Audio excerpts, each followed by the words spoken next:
नमस्कार दोस्तों, आज मैं आपसे डिस्कस करने वाली हूँ आपका बच्चा अगर ब्रीच पोजीशन में है या सेफ्लिक पोजीशन में है तो आपको क्या क्या बॉडी सिम्टम्स फील होंगे, आपकी क्या क्या बॉडी में चेंजेस आएंगे।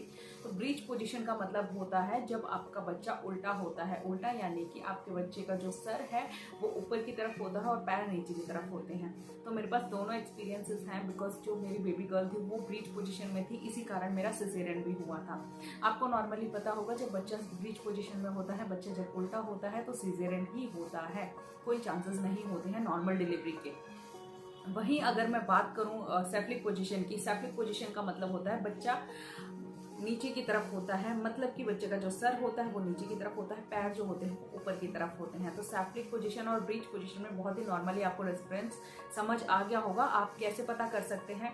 आप अल्ट्रासाउंड में तो नॉर्मली देख ही सकते हैं, आपके बच्चे की पोजीशन वहां पे नॉर्मली दिख जाएगी आपको सेफ्लिक है या ब्रीच पोजीशन है। बट फिर भी अगर आपको नहीं समझ आ रहा है, नहीं मिल रहा है, कभी कभी ऐसा होता है कि सेफ्लिक पोजीशन नहीं लिखा होता है, कोई और प्रेजेंटेशन लिखा होगा, बट फिर भी आप अपनी बॉडी चेंजेस से भी अपने आप से अंदाजा लगा सकते हैं। आज मैं ब्रीच पोजीशन के सिम्टम्स आप लोगों के साथ में शेयर करूंगी। ब्रीच पोजीशन में जब बेबी होता है तो कैसे आपको बॉडी में फील होता है, क्या क्या एक्टिविटीज होती हैं आपकी बॉडी में।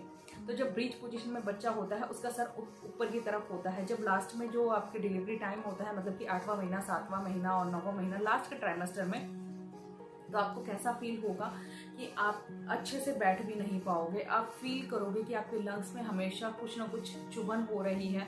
वो चुभन इसीलिए फील होती है बिकॉज आपके बच्चे का जो सर होता है वो ऊपर की तरफ होता है, आपके ब्रेस्ट के पास होता है, तो आप अच्छे से इस तरीके से झुक के नहीं बैठ पाओगे। नॉर्मली जब हम ऐसे इस तरीके से बैठ पाते हैं, ऐसे नहीं बैठ पाओगे, आपको हमेशा ऐसे रहना पड़ेगा। मतलब कि आपको पूरे टम्मी में अपने बेबी को जगह देनी पड़ेगी खुद से। अगर आप खुद ऐसे सिकुड़ कर बैठ जाओगे तो बच्चे को जगह नहीं मिलेगी और आपको भी कंफर्टेबल फील नहीं होगा। तो ब्रीच पोजीशन में सबसे मेन सिम्टम यही होता है। कॉन्स्टिपेशन की प्रॉब्लम हमेशा बनी रहती है, डाइजेशन प्रॉब्लम हमेशा बनी रहती है, आपको खाना बिल्कुल भी नहीं पचता है। आप फील करोगे कि आपको पेल्विक एरिया में ज़्यादा पेन नहीं होता है।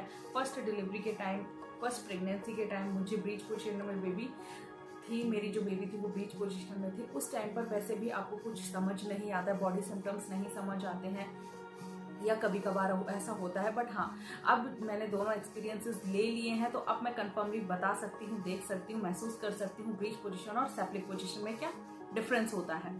दूसरा जो ब्रीच पोजीशन का सिम्टम होता है ना, वो ये होता है कि आपको नीचे से जो आपकी योनि द्वार होता है वहां पर कुछ भी फील नहीं होता है इस तरीके का कि ओपन हो रही है, या आपकी जो सर्विक्स एरिया होता है वो नॉर्मली 2 फिंगर 4 फिंगर तक ओपन हो जाती है लास्ट में डिलीवरी के टाइम पर। बट अगर ब्रीच पोजीशन में बेबी है तो वो 2 फिंगर भी ओपन नहीं होगी, आपको कुछ फील ही नहीं होगा कि मेरी जो सर्विक्स है वो ओपन हो रही है।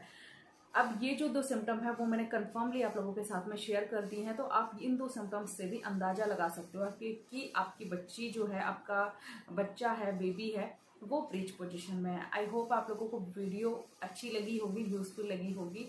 तो लाइक एंड शेयर, सब्सक्राइब जरूर कीजिएगा। Thank you so much for your giving me precious time. नमस्कार।